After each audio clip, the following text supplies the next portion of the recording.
Oi, gente, tudo bem?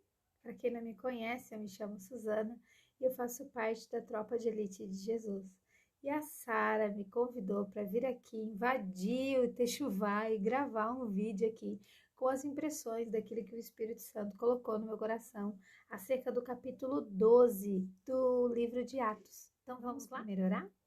Senhor Jesus, muito obrigada pelo Techuvá, papai. Esse ministério que nasceu no teu coração para nos trazer motivação, nos trazer alegria, nos trazer ensino, as impressões das tuas escrituras. Muito obrigada, papai. Obrigada também pela vida da Sara, pai, que tem realizado essa obra através do Techuvá com tanta excelência, com tanto amor, com tanta dedicação para a tua glória, Jesus. Muito obrigada pela vida da Sara e que ela venha, Senhor, desfrutar da tua bondade ainda nesse tempo. Te agradeço, Pai, pela liberdade que nós temos de desfrutar da tua palavra nas nossas casas, nos nossos lares, na nação em que vivemos, ainda temos. Obrigada, Pai, por essa liberdade. Peço também que a tua palavra traga luz ao nosso entendimento, traga respostas para as nossas vidas, seja resposta nesse dia, que ela seja como uma semente em terra fértil e que ela venha trazer frutos que permaneçam em nossas vidas, em nome de Jesus. Então vamos lá. O capítulo 12, ele já começa tenso, né? Porque o rei Herodes, ele tinha mandado prender, né, alguns dos discípulos ali, algumas pessoas que pertenciam à igreja. E até aqui a igreja ela vinha sofrendo perseguição por parte da religião judaica, mas ainda não tinha sofrido perseguição por parte da política romana, dos governadores romanos. Só que agora os governadores romanos decidiram se aliançar ali e favorecer o judaísmo nessa perseguição contra a igreja. Então eles começam essa perseguição aí contra a igreja mais forte, eles começam a maltratar e prender essas pessoas e matar muita gente, né? E aí, nessas pessoas, Herodes manda prender e manda matar Tiago, que era irmão de João. Lembra dos primeiros discípulos ali de Cristo? Tiago, irmão de João, os pescadores e tal. Então, ele manda matar Tiago, e a Bíblia diz aqui, a minha versão é NVI, diz que ele manda matar a espada do irmão de João. Esse manda matar quer dizer que ele foi decapitado, tá? Ele manda matar esse. Só para fazer uma observação aqui, esse Herodes aqui, ele não é o mesmo Herodes que decapitou João Batista e que também interrogou Jesus, tá? Aquele Herodes, ele é o Herodes Antipas. Esse Herodes aqui é o Herodes Agripa. Esse Herodes, ele é sobrinho daquele Herodes. Então, como essa perseguição começou a alegrar, né? Isso foi bom para ele, alegrou o eleitorado judaico dele, ele continuou fortemente na perseguição contra a igreja de Cristo. E nessa perseguição, quem que ele prendeu? Pedro. E Pedro era o peixe grande para ele. Era alguém importante dentro da igreja de Cristo, que para ele isso seria atrativo, seria um mérito para ele, né? Então ele já estava ali com certeza ansioso para julgar, condenar e matar Pedro. Só que isso acontece na semana da Páscoa, na semana da festa dos pães ázimos, né? A festa de pão sem fermento. Então ele não poderia fazer isso nesse período. Ele tinha que deixar Pedro preso, né? E esperar essa semana passar, essa semana santa para os judeus. E se teriam que esperar para fazer o julgamento de Pedro, eu já vejo aqui uma providência do Senhor na vida de Pedro aqui, né? Mais uma, né? E aqui eu vejo como aquelas situações que acontecem na nossa vida e que a gente acaba sempre enxergando o lado ruim das coisas, sabe? Nós não vemos o cuidado de Deus, o livramento. Por exemplo, assim, o teu carro estraga, mas estraga ali logo depois da tua casa, na esquina da tua casa, da tua rua. E você acaba pensando, poxa, mas por que aconteceu isso? Só que você não percebe os detalhes disso, que poderia ter acontecido numa via rápida, poderia ser mais longe da tua casa, o teu custo ia ser maior, um risco de acidente ia ser maior. Então, o livramento que você recebeu nisso, né? Os detalhes que o Senhor acaba trazendo ao seu favor e que você não observa, porque você está olhando o lado ruim de todas as coisas. O Senhor traz muitos detalhes, ou seja, uma grande providência do Senhor, né? Nada foge do seu controle. Ele sempre está cuidando de todos os detalhes. E aqui no versículo 4 diz assim: tendo-o prendido, lançou no cárcere, entregando para ser guardado por 4 escoltas de 4 soldados cada uma. Ou seja, 4 soldados para cada uma das 4 vigílias da noite. Então ele era muito bem guardado ali, ninguém podia pegar ele de jeito nenhum, né? O versículo 5 diz que Pedro ficou detido na prisão, mas a igreja orava intensamente por ele. A igreja se mantinha em oração pela vida dele.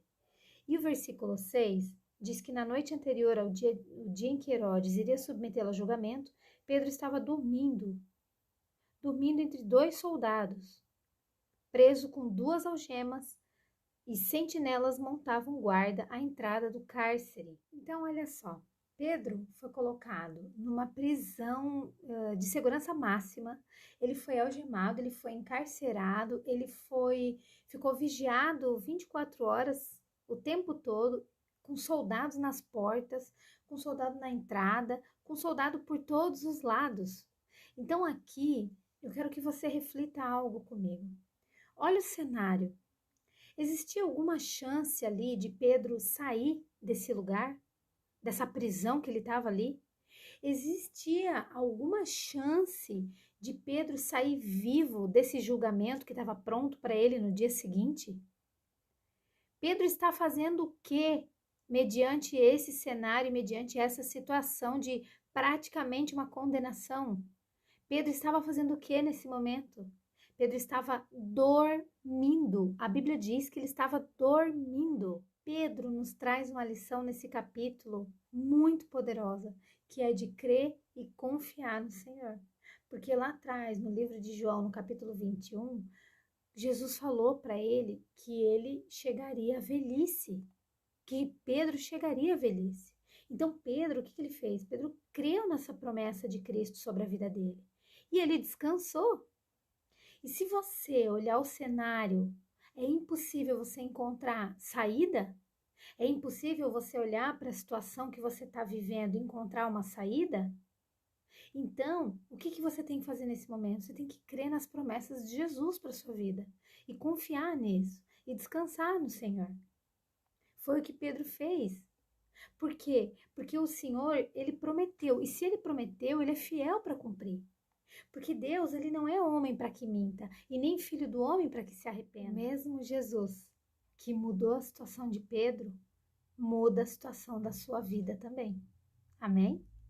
Ali no versículo 7, ele fala uma coisa assim, ó. Repentinamente apareceu um anjo do Senhor e uma luz brilhou na cela. Ele tocou o lado de Pedro e o acordou. Depressa, levante-se, disse ele. Então as algemas caíram dos punhos de Pedro. E aí o versículo 8 diz assim: vista-se e calce as sandálias. E Pedro assim fez. Disse-lhe ainda o anjo: põe a capa e me siga. Aqui o que eu entendo é o seguinte: mesmo não entendendo nada, obedeça. Porque as coisas, o momento mais importante é quando você não entende nada mesmo, é que ele vai pedir obediência para você, né? E aí, quando você menos esperar, ele envia um anjo para te ajudar, para te dar ideias, para mostrar o caminho, para te dar direção, para ajudar você a enxergar o que você não está conseguindo ver sozinho, para te ajudar a desobstruir, a você ouvir a voz de Deus quando você não está conseguindo ouvir. E aí vem o versículo 11, que eu acho muito legal, que ele fala assim: agora sei, sem nenhuma dúvida, que o Senhor enviou o seu anjo e me libertou das mãos de Herodes, que é o inimigo ali do povo judeu que esperava. Então, glória a Deus, porque o Senhor, ele sempre envia socorro. E muitas vezes, de onde a gente menos espera que venha esse auxílio. Preste atenção nos anjos que aparecem na sua vida, que aparecem perto de você. Outra coisa que eu aprendo aqui, a partir do versículo 12, quando Pedro se dirige à casa de Maria, mãe de João Marcos, onde a igreja estava reunida, orando por ele, onde fala lá no versículo 5, que eles estavam orando intensamente por ele. E quando ele chega, eles não acreditam que é ele que está ali. Isso me chama a atenção, porque eles estavam orando pelo milagre, quando recebem o milagre, eles não acreditam. Então isso me chama a atenção, porque é importante a gente orar, mas orar crendo que vai receber, né? Orar crendo, orar desejando e orar crendo que é possível, né? Orar crendo que já recebeu. Porque quem realiza esse possível ou impossível é Deus, é o soberano, não são homens que realizam aquilo que você pede, aquilo que você deseja, aquilo que você ora. Quem realiza é Deus, e Deus é poderoso para realizar todas as coisas. Então a gente precisa orar crendo no milagre, crendo que é possível todas as coisas, sim. O versículo 17 diz assim: descreveu como o Senhor o havia tirado da prisão e disse: contem isso a Tiago e aos irmãos. E aqui também me chama a atenção a importância que é o testemunho, né? Como isso edifica a fé uns dos outros, como isso também é importante, né? A gente manifestar esse poder de Deus através do testemunho, isso tem edificado a fé das pessoas, isso expande o poder de Deus, isso manifesta a o poder de Deus, o milagre de Deus em outras pessoas, aumenta a fé das pessoas. Então é importante, fale mesmo aquilo que você receber de Deus, as experiências que você viver, fale mesmo, porque isso edifica a fé das pessoas. Amém? Então é isso. Por hoje eu acho que é isso. Ah, sim, Herodes. Herodes aqui a gente vê que no final aqui desse capítulo, né, que no dia marcado, um tempo depois, a gente vê que um anjo do Senhor o fere, né? Vai ferir ele e ele é morto de forma bem trágica. Mas, entretanto, a palavra do Senhor continuava a crescer e se espalhar. Então, o que a gente vê aqui é que não tem perseguição, não tem tempo difícil, não tem dias difíceis que durem para sempre. Podem surgir novos dias difíceis, podem surgir novas tribulações na sua vida, novas perseguições, mas todas elas têm começo e têm fim para a sua vida. Amém? Então é isso, essas são as impressões que o Senhor colocou no meu coração para esse capítulo. Eu espero ter contribuído de alguma maneira com a sua leitura. Um grande beijo e que Deus abençoe a sua vida. Amém?